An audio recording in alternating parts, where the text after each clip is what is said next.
Now here, so we will understand today is the parameterize constructor. हम लोग पढ़ रहे थे कंस्ट्रक्टर, और कंस्ट्रक्टर में हमने देखा था तीन कैटेगरी होती है। First is the default constructor, and second is the your parameterize constructor, and third is the copy constructor. तो we will try to understand very first the parameterized constructor। Default constructor हमने देखा था कल, और उसमें कुछ एग्जाम्पल भी देखे थे। तो what is the parameterize constructor? तो यहाँ पे एक वर्ड आ रहा है, दैट इज द पैरामीटराइज। तो पैरामीटराइज का मीनिंग वही है जो आप फंक्शन में समझे थे। तो अगर आपका फंक्शन पैरामीटर पास करता है तो that function is known as a parameterize function. ठीक है, तो मैं आपको एक एग्जांपल से बता देता हूँ पैरामीटराइज फंक्शन। जैसे आप लोग यूज करते आए थे, तो हम कैसे यूज करते थे। सपोज करिए कोई आपके पास फंक्शन था void से ऐड, है ना, ऐड नंबर्स। तो सपोज एक फंक्शन का नाम है ऐड नंबर। अब ये जो ऐड नंबर है वो अगर आपके पैरामीटर को लेता है let A, let B and let C. तो अगर ये फंक्शन लेता है, इट इज ए प्रोटोटाइप, है ना, मैंने आपको प्रोटोटाइप बताया है। तो ये प्रोटोटाइप में तीन पैरामीटर ये एक्सेप्ट करेगा, ए बी सी, जहां से इसे कॉल किया गया है। तो कॉलिंग स्टेटमेंट से इस फंक्शन को कॉल्ड करते हैं। तो ये कॉल्ड स्टेटमेंट बनेगा, और कॉलिंग स्टेटमेंट के द्वारा हमारे पास तीन वैल्यूज आती हैं। First is A, B and C. ठीक है ना। तो इस तरीके से जैसे void main हम बनाते थे, तो let your void main is there, in that void main and you are making a calling function। अब calling function हम कैसे बनाते थे, add numbers, और यहां से भेजते थे let 10 20 and 30, है ना। तो इसको हम भेजते थे। तो यहाँ पे ये जो स्टेटमेंट बन रहा है, it is a calling statement. तो ये आपका कॉलिंग कहलाता था, है ना, it is a calling statement. And इसको मैं क्या बोल सकता हूँ, it is what your called statement.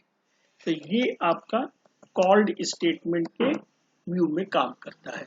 तो जब भी मैं यहाँ से 10 20 30 कॉल करूंगा, तो ये यहाँ पे ABC का कंसेप्ट आएगा। अगर इस प्रोग्राम में मैं इसको पूरा बना देता हूँ, डिफाइन कर देता हूँ, सपोज करिए, तो उस केस में हो सकता है कि आपके पास में, ठीक है, तो उस केस में फिर आप इसको बना सकते हैं। ठीक है, तो let this is A prototype only. Prototype में मैंने आपको इस तरीके से बताया है। ओके, तो this is known as a what your parameterize function. तो हमने ये पढ़ा था कि इसको हम पैरामीटराइज फंक्शन बोलते हैं। ठीक है, it is A your parameterize function. अब मैं यही पैरामीटराइज कल्चर को कंस्ट्रक्टर में भी बताना चाहता हूँ। तो how we can use the parameterize constructor. तो कंस्ट्रक्टर हमने कल पढ़ा था। तो कंस्ट्रक्टर बेसिकली ऑटोमेटिकली इन्वोक होता है जब भी ऑब्जेक्ट बनता है, और कंस्ट्रक्टर का नाम एक्चुअल में आपका क्लास का नाम होता है। तो ये चीजें हमने कल पढ़ी थी। अब हम और आगे पढ़ते हैं। तो पैरामीटराइज कंस्ट्रक्टर क्या है, it is possible to pass the argument. ठीक है, it is possible to pass argument to your constructor. तो ये इसकी डेफिनेशन बन गई। तो डेफिनेशन में ये बता रहे हैं कि it is possible to pass argument to this constructor, and this argument basically help to initialize an object. Object को इनिशियलाइज करने में काम आता है जब भी इट इज क्रिएटेड, जब ये क्रिएट होता है। ठीक है, now to create a parameterize constructor, हमको पैरामीटराइज कंस्ट्रक्टर बनाना है, तो हमें क्या करना पड़ेगा। सिंपली हमें क्या करना है, ऐड पैरामीटर टू इट, हमें उसमें पैरामीटर ऐड करने हैं, जैसे हमने फंक्शन में ऐड किए ए बी सी, वैसे ही ऐड करेंगे। तो ऐसे जब ऐड करेंगे तो it would be to any other function, तो ये उसको कॉल कर सकता है। तो when you define the constructor body, जब हम कंस्ट्रक्टर बना रहे हैं उस ब्लॉक में क्या होगा, ये जो पैरामीटर हमारे पास आ रहे हैं फ्रॉम द मेन फंक्शन से या कॉलिंग फंक्शन से, तो हमें अपने ऑब्जेक्ट को इनिशियलाइज करने का एक रास्ता मिल जाता है। तो दिस इज द वे कि how we are doing the parameterize constructor. तो मेरे ख्याल से आपको ये चीज समझ में आ रही होगी। तो अब हम आगे उसका एग्जाम्पल देखते हैं। तो एग्जाम्पल में देखिए किस तरीके से आपको मैं समझाता हूँ। तो let we have a example. तो मैं एग्जाम्पल से आपको थोड़ा सा और क्लियर बताना चाहता हूँ। ओके, तो देखिए यहाँ पे मैं आपको सबसे पहले क्या बता रहा हूँ कि it is my parameterize concept. तो इसको थोड़ा सा मैं छोटा कर देता हूँ तो वो आपको जल्दी समझ में आ जाएगा। 100%। थोड़ा सा छोटा करा है, शायद आपको दिख जाए इसमें। तो we have very important example. देखिए एग्जाम्पल को आप बहुत मतलब रिगार्ड दे के समझिएगा, क्योंकि जब तक ये एग्जाम्पल नहीं समझ में आएगा आप कुछ भी नहीं कर सकते हैं। तो let I have a example, example को बहुत रिगार्ड देना चाहिए, बहुत रिस्पेक्ट देना चाहिए। तो let I have here class. तो दिस इज माई क्लास, है ना। इस क्लास को ध्यान से देखिए और इसके अंदर क्या क्या चीजें छिपी हुई हैं उसको बाहर निकालने की कोशिश करिए। अब दूसरा है आपका मेन फंक्शन। तो ये मेन फंक्शन है और ये क्लास है और इसका प्रोग्राम का ये आउटपुट, ठीक है ना। तो ये सारी चीजें देखिए आपके पास क्लियर है, आपको बस केवल इसे समझना है, यानी डिकोड करना है, इसे इंटरप्रेट करना है, इसे ट्रांसलेट करना है आपकी अपनी समझ में। तो आपकी जो समझ है वो आप जानते हैं कि आपको कहाँ से किस तरीके से समझ आता है। That only you have to explore. तो ये आज का टिप है आपके लिए कि आप अपनी क्वालिटी को समझिए और उसमें से ही कुछ निकालने की कोशिश करिए। हर स्टूडेंट के अंदर क्वालिटी छिपी हुई है, आपको उसे समझना है और उसे बाहर निकालना है। Only this is the fact. अगर आपने ये समझ लिया ना तो आप आगे बढ़ जाओगे, ठीक है। दूसरों में भी अच्छी क्वालिटी है, अगर आप कॉपी करना चाहें तो आप कर सकते हैं, लेकिन याद रखें आपके खुद के अंदर भी you have a very good quality. I always respect and regard the student. Student के पास इतनी अच्छी क्वालिटी है, I always salute. मैं उनको है ना बहुत रिगार्ड करता हूँ। क्यों? क्योंकि उनके अंदर बहुत अच्छी कैरेक्टरिस्टिक्स होती है और वो हमें, बल्कि मैं आप लोगों से बहुत बार सीखता हूँ। I am always love to learning from the student. Student से मुझे सीखने को बहुत कुछ मिलता है। चलिए ठीक है, ये आज का टिप था।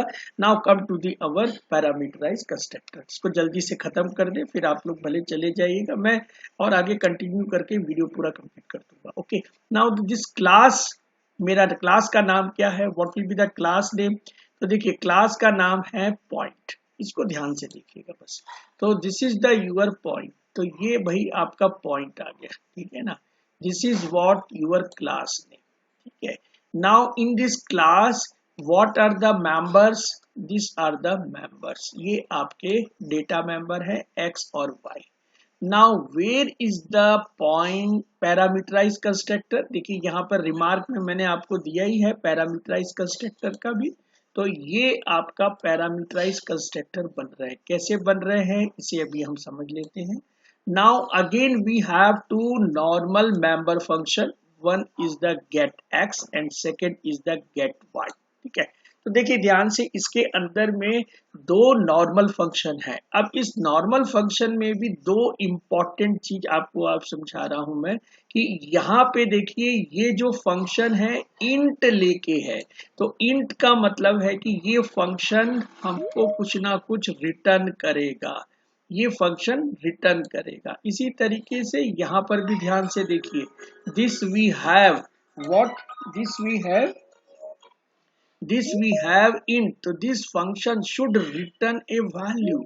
तो ये भी देखिए यहाँ से ब्यूटीफुल तरीके से रिटर्न कर रहा है। अरे वाह, तो ये दो फंक्शन आपको समझ में आ गए कि this to function are the return value. तो ये रिटर्न x करेगा, गेट x के नाम से x करेगा और गेट y के जगह y रिटर्न करेगा। ठीक है, तो यहाँ से ये दो चीजें रिटर्न होने वाली हैं। अब देखिए ध्यान से, ये पैरामीटराइज कंस्ट्रक्टर है, यहाँ पे मैंने एक x1 लिया है। तो what is mean by this x1, what is mean by this y1, तो ये दोनों को ध्यान से देखिए, ये पैरामीटर है जो कि कॉलिंग फंक्शन या कि कॉलिंग ऑब्जेक्ट के थ्रू आने वाले हैं। तो ये x1 जो है वो x में जाने वाला है और जो y1 है वो y में जाने वाला है। तो ये मैंने आपको बताया है कि this is the x is equal to x1 and y is equal to y1। देखिए आपको बहुत क्लियर समझ में आ जाएगा ये कि ये कहीं ना कहीं से x1 y1 आ रहा है जो आपके मेंबर यानी कि xy आपके लोकल मेंबर में प्लेस हो जाएगा। तो this is about the your class detail. अब हम मेन फंक्शन की तरफ आते हैं। In this main function, what are the new concept? The very first you have to create a object. तो देखिए मैंने एक ऑब्जेक्ट क्रिएट किया है। ऑब्जेक्ट क्या है मेरा भाई, बहुत इंपॉर्टेंट मैंने नाम रखा है। अगर आप इसको समझ पा रहे हैं तो आपके लिए बहुत ही फायदेमंद है। क्लास का नाम ही देखिए पॉइंट है और पॉइंट में कभी भी एक्स और वाई होता है। तो ये पॉइंट को डिनोट करने के लिए मैंने देखिए ऑब्जेक्ट ओरिएंटेड प्रोग्राम बना के दिखाया है। If you want to make a one point, you have to use the two value x and y। आया समझ में? तो यहाँ पर x क्या है 10 और y क्या है 15। तो मैं P1 पॉइंट बना रहा हूं, तो P1 पॉइंट जैसे ही मैं बनाऊंगा तो I will get a one point in my memory। The x axis में 10 हो जाएगा और y एक्सेस में 15 हो जाता है। तो ये उसकी मतलब टिग्नोमेट्री वाला, ये अपना क्या बोलते हैं उसको, ये कौन सा टिग्नोमेट्री नहीं, ये आपका क्या है ज्योमेट्री वाली बात हो गई। ठीक है ना, तो ज्योमेट्री में आपने पढ़ा होगा point can be represent by a two value, one is the x and second is the y. तो मैं यहाँ आपको इस तरीके से समझा रहा हूँ 10 एंड 15 है। तो जैसे ही ये P1 क्रिएट होगा, whenever you will create a this P1 को जैसे ही आप क्रिएट करोगे ना, तो you will get a one point that will be the your 10 एंड 15। तो ये आपके पास में ऑब्जेक्ट बन के आ गया भाई। ठीक है, तो अब इस ऑब्जेक्ट में क्या करना है ध्यान से देखिए। अब ये प्राइवेट है आपके पास में, तो यहाँ पे मुझे इसे बेसिकली क्या करना है, डिस्प्ले करना है। तो डिस्प्ले देखिए मैं किस तरीके से कर रहा हूं और मैं प्राइवेट मेंबर को किस तरीके से कर रहा हूं वो आपको बता रहा हूं। देखिए पब्लिक होता तो आप डायरेक्टली इसको यूज कर सकते थे p1.x। तो ये जो p1.x है ये एक्चुअल में कांस्टेंट है, ये स्ट्रिंग कांस्टेंट है, यहां से कुछ नहीं होना है। देखिए आपको मैं ध्यान से फिर से समझा रहा हूं। You have to understand this output में देखिए क्या चीज है, p1.x इज इक्वल टू, तो ये p1.x is equal to string है, p1 dot y is equal to, ये क्या है, ये भी आपका स्ट्रिंग है। तो ये दो स्ट्रिंग को मैंने देखिए यहां पर आपको डिनोट करके दिया है, this is a p1 dot x is equal to and comma भी उसके साथ है भाई, p1 dot y is equal to. तो ये स्ट्रिंग कांस्टेंट है, ये एज इट इज आने वाला। अब यहां पर देखिए वेरिएबल कैसे आता है। तो मैंने कॉल किया है गेट एक्स को, जैसे ही मैंने गेट एक्स को कॉल करूंगा I will get A value of x from the my class member function. तो यहाँ पे मुझे x की वैल्यू मिलेगी दैट इज ए 10 और यहाँ पे मुझे y की वैल्यू मिलेगी दैट इज ए 20। ठीक है, तो इस 15 मिलेगी क्योंकि 15 हमारा ओरिजिनल वैल्यू है। तो मेरे ख्याल से इसको आप पैरामीटराइज कंस्ट्रक्टर को एग्जांपल को आप अपने आप भी रन करके देखिए and try to get a output. अगर आपको सब चीजें मिल रही हैं तब तो बहुत ही बेस्ट है, और अगर नहीं मिल रही हैं तो थोड़ा R&D भी करना सीखो, रिसर्च करना भी सीखो, थोड़ा अपने तरफ से मतलब जिद करके उसे बनाने की कोशिश करो। ठीक है। तो लेट आप लोग यहाँ से लीव हो जाए, मैं सभी को मतलब यहाँ से ले लेता हूँ अटेंडेंस और आप यहाँ से लीव हो सकते हैं। ठीक है, तो very first I will take a attendance, सभी का अटेंडेंस मैं ले रहा हूँ और आप जल्दी से यहाँ लीव हो जाए और आपके इंटरनेशनल कॉन्फ्रेंस में ज्वाइन हो जाए। ठीक है, मैं आपका अटेंडेंस ले लेता हूँ, फिर आप आराम से जा सकते हैं, कोई बात नहीं, क्योंकि टाइम हो रहा है, मुझे भी जाना है। बस मैं 10 मिनट और अपना वीडियो खत्म करके आपको पास पहुंच रहा हूँ। ठीक है, तो सभी लोग चले जाइए, मैंने अटेंडेंस ले लिया है। Now you may leave now, आप जा सकते हैं, कोई बात नहीं है बेटा, थैंक यू, है ना। तो मैं आगे इसको कंटिन्यू करके आपके लिए बना के रखता हूँ। ओके, नाउ देखिए, अब यहाँ तक तो हो गया भाई, आप लोग चले जाइएगा, मैं अब आपको बार बार नहीं बोलूंगा। Okay, now come to the another concept. Now I have to explain the copy constructor. भाई, कॉपी कंस्ट्रक्टर का कंसेप्ट क्या है? ये कॉपी का मतलब ही आपको क्लियर पता होना चाहिए, बहुत ही यूजफुल कंस्ट्रक्टर में आता है ये। तो कॉपी कंस्ट्रक्टर का मतलब क्या होता है, पहले मैं आपको बता दूं, कॉपी कंस्ट्रक्टर बोलते किसको है भाई?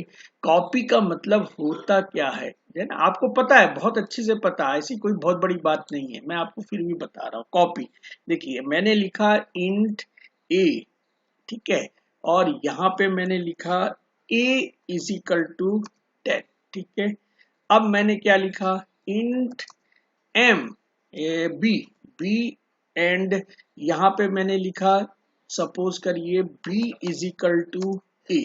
इसका मतलब क्या होता है? इसका मतलब होता है कॉपी करना। ठीक है ना, you are doing the copy, ये कॉपी कहलाता है। यानी आप a की वैल्यू कहाँ लेके जा रहे हो, b में लेके जा रहे हैं, तो this concept is called as a copy. अब ये जो b और e है, ये नॉर्मल वेरिएबल है। अगर सपोज करिए इसको मैं थोड़ा सा इस तरीके से बोल दूं, this is object b is equal to object A, तो इसका मतलब क्या होगा? इसका मतलब होगा कि आप ऑब्जेक्ट को कॉपी कर रहे हैं। ठीक है, तो this is the actually requirement in the copy constructor. तो ये कॉपी कंस्ट्रक्टर में मैं आपको समझाना चाह रहा हूं कि किस तरीके से हम कॉपी कर सकते हैं। तो चलिए मैं जल्दी से बस बता दूं, मुझे भी ज्वाइन होना है वहां पे। चलिए, कॉपी कंस्ट्रक्टर, देखिए कॉपी कंस्ट्रक्टर को हम किस तरीके से समझना चाहते हैं, पहले थ्योरी समझ लेते हैं। तो what is the copy constructor? Copy constructor का कंसेप्ट है, तो एक कॉपी कंस्ट्रक्टर, ठीक है, एक copy constructor is a member function. तो सबसे पहली बात है कि ये मेंबर फंक्शन है। डिफॉल्ट कंस्ट्रक्टर भी मेंबर फंक्शन है, पैरामीटराइज कंस्ट्रक्टर भी मेंबर फंक्शन है, तो ये भी मेंबर फंक्शन है। And this member function basically initialize an object, ये ऑब्जेक्ट को इनिशियलाइज करता है, लेकिन using another object of same class. ये भाई ध्यान रखिएगा आप कि ये इनिशियलाइज जो कर रहा है वो एक अनदर ऑब्जेक्ट से इनिशियलाइज कर रहा है। देखिए, इनिशियलाइज करने का और एक तरीका भी है, मैं आपको वो तरीका भी बता दूं तो आपको बहुत फायदा रहेगा। देखिए वो तरीका क्या है, let I have a object, मेरे पास में कोई क्लास है, सपोज करिए क्लास, मेरे पास एक टेम्प क्लास है, या मैं पॉइंट क्लास ही बना दूं, पॉइंट क्लास का मैंने बनाया P1। ठीक है, तो ये मेरे पास में एक है। अब मैं एक और बना रहा हूं क्लास पॉइंट, एंड इसके साथ में बना रहा हूं P2। अब देखिए P2 को बनाने का दो तरीका है, या तो मैं एक तरीका, देखो मेथड 1 बताता हूं, this is a method 1। Method 1 में आप क्या कर सकते हो, you can make A, you can do, इसको आप इस तरीके कर सकते हो मेथड 1 में। तो दिस इज यूर मेथड 1 बोलना पड़ेगा, दिस इज यूर मेथड 1। तो मेथड 1 में आप क्या कर सकते हो, you can do like that कि P1 is equal to P2 concept, ये आप यूज कर सकते हो। दिस इज मेथड 1 हो सकता है। मेथड 2 कैसे हो सकता है कि मेथड 2 में आप इस तरीके से भी कर सकते हो, P2 इन विच P1, तो P1 यस के अंदर चला गया, तो दिस इज द मेथड 2। ठीक है, तो इस चीज को मैं समझाऊंगा अभी आपको, है ना। इसको आपको देखिए, ये सब कॉल बाय रेफरेंस जैसा कंसेप्ट भी चलेगा, तो मैं आपको अभी समझाता हूँ पूरी चीजें, आप ध्यान से समझिए। Okay, now come to the our, है ना, थ्योरी। तो दिस विल बी द अच्छा detail article of copy constructor अभी हम पढ़ेंगे। तो whenever we defined one or more non default constructor that is with parameterize. Non default constructor किसको बोलते हैं? जिसके अंदर में पैरामीटर होता है उसको बोलते हैं नॉन डिफॉल्ट कंस्ट्रक्टर। तो default constructor that is known as a without parameter. तो विदाउट पैरामीटर जो है वो है डिफॉल्ट कंस्ट्रक्टर, और जो पैरामीटर है वो है नॉन डिफॉल्ट। बहुत बड़ी बात नहीं है, it is a simple concept. तो यहाँ पे आपको ध्यान देने वाली बात है कि ये जो चीजें हैं this should also be explicit defined as a compiler and that will not provide a default constructor in this case. ठीक है। However, it is not necessary, but it is considered to be best practice that to allow always define a default constructor. तो ये एक तरीका है बनाने का। Now we will understand the our copy constructor. भाई मैं आपको कॉपी कंस्ट्रक्टर का क्या बताना चाह रहा हूं, मैं आपका सिंटेक्स बताना चाह रहा हूं। इस सिंटेक्स को आप समझ जाएंगे तो आपका काम कंप्लीट हो जाएगा। तो इसको ध्यान से देखिए कैसे हम करेंगे। तो यहाँ पे आपका क्या है, class A and what, this is the your simple class A, और ए के अंदर में देखिए मैं ए देख रहा हूं और वहां पर आपका आर्गुमेंट आ रहा है। तो this is known as a your copy constructor. और कॉपी कंस्ट्रक्टर के अंदर में अगर आपको जो भी इंस्ट्रक्शन लिखने हैं वो आप इंस्ट्रक्शन यहाँ पे लिख सकते हैं। तो this is the syntax of the copy constructor. अब कॉपी कंस्ट्रक्टर का अपन जल्दी से क्या करते हैं, एक आपको एग्जाम्पल से भी समझा देता हूँ जिससे कि आपका 100% क्लियर हो जाएगा। Now in above example we can go for the copy constructor. अब देखिए कॉपी कंस्ट्रक्टर कैसे बनाते हैं, मैंने आपको बताया था दो तरीका है। तो आप दो तरीके से अपने आप को बना सकते हैं। पहला तरीका क्या है, ए है ना, पहला तरीका क्या है, that will be the your this is the first way. तो यहाँ पे हम क्या कर रहे हैं, A is A what your A is A your class.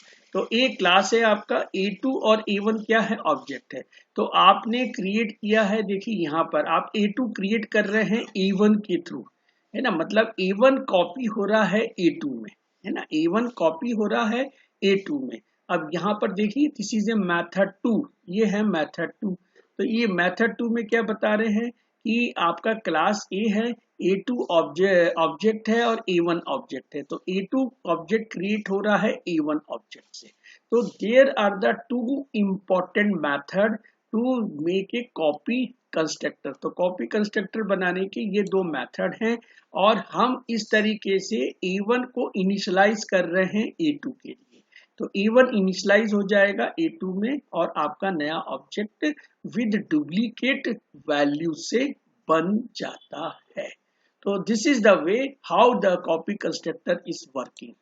तो मैं अब आगे बढ़ता हूँ थोड़ा सा जल्दी करके, क्योंकि आज हमारी क्लास इंटरनेशनल कॉन्फ्रेंस भी है। तो let I will complete and then join to that. Okay, तो सबसे पहले यहाँ पे मैं आपको कॉपी कंस्ट्रक्टर का एक एग्जांपल बस बता देता हूँ। तो देखिए यहाँ पर एग्जांपल क्या बता रहे हैं आपका, this is A your class. भाई ये क्लास है आपका, ये याद रखिए, this is the your class.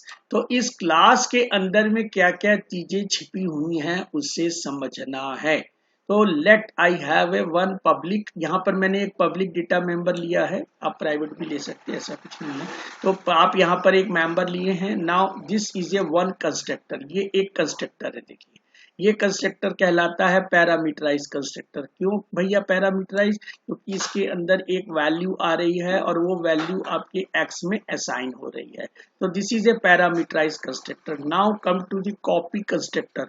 तो देखिए कॉपी कंस्ट्रक्टर को हम किस तरीके से यूज करते हैं, यहाँ पे हम भेज रहे हैं ऑब्जेक्ट, ये ए क्या है, what is A and A, देखिए पहला वाला जो ए है this is a syntax of making a constructor. देखिए यहाँ पर भी ए है, यहाँ पर भी ए है, तो दोनों जगह जो ए है this is the name of the constructor.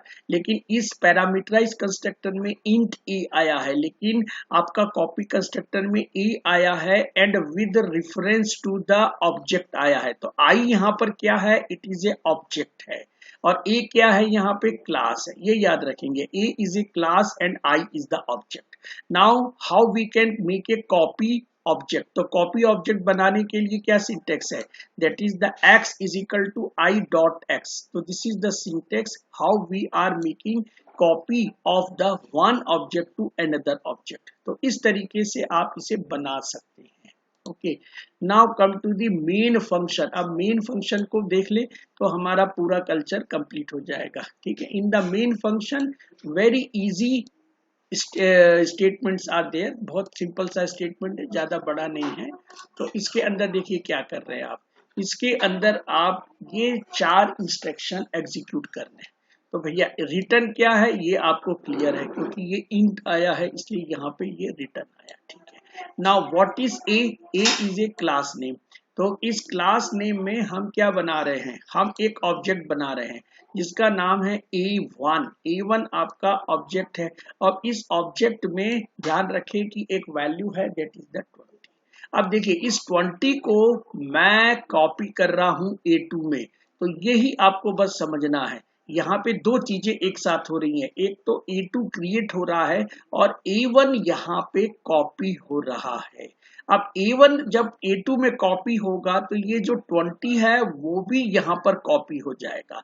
तो देखिए मैंने यहाँ पर कॉपी करके ये आपको प्रूफ दिया कि A2 के x से how you will get it 20। तो ये A2 से आपको 20 दिखाने के लिए मैंने कॉपी कंस्ट्रक्टर आपको क्रिएट किया है। तो अगर मैं A1 डॉट एक्स करूंगा तो भी मुझे 20 मिलेगा। अगर आप चाहे तो इसको करके देख लीजिए, यहाँ पे ये अच्छी बात मैंने आपको याद दिला दी। तो यहाँ पे आप इसको कर सकते हैं, है ना भाई। तो ये करने के लिए आप क्या करेंगे, सिंपली यहाँ पर आप अंदर में क्या करेंगे, आप ऐसा कर सकते हैं, that is the c out. यहाँ सी आउट लिख लेना और यहाँ पे लिख देना A1 डॉट एक्स। तो इससे क्या रहेगा आपका A1 डॉट एक्स, यहाँ पर भी आपको आउटपुट कितना मिलना चाहिए, you should get the output that is the 20। आपको 20 मिलना चाहिए। ठीक है, अगर आपको ये 20 मिल रहा है और यहाँ पर भी 20 मिल रहा है, यानी कि आप सही जा रहे हैं। ओके, तो this is the demonstration of the your copy constructor. तो अब मैं डायरेक्टली आपको लास्ट एक पढ़ा रहा हूं, that is known as a destructor. तो भाई डिस्ट्रक्टर क्या होता है, इसको बस पढ़ा के खत्म करेंगे हम आज। तो this is the your copy C++ destructor. तो देखिए डिस्ट्रक्टर क्या होता है, ये कंस्ट्रक्टर का उल्टा काम करता है। तो भाई उल्टा काम क्या करता है, तो destructor actually works opposite to constructor. Constructor create करने के लिए काम करता है, तो डिस्ट्रक्टर क्या करेगा, डिस्ट्रॉय करने के लिए काम करेगा, डिलीट ऑब्जेक्ट करने के लिए काम करेगा, उसके मेंबर्स के वैल्यू को डिलीट करेगा यानी अनलॉक करेगा। यानी मेमोरी में लॉकिंग होती है यानी क्रिएट करना, अनलॉकिंग होती है उसे डिस्ट्रॉय।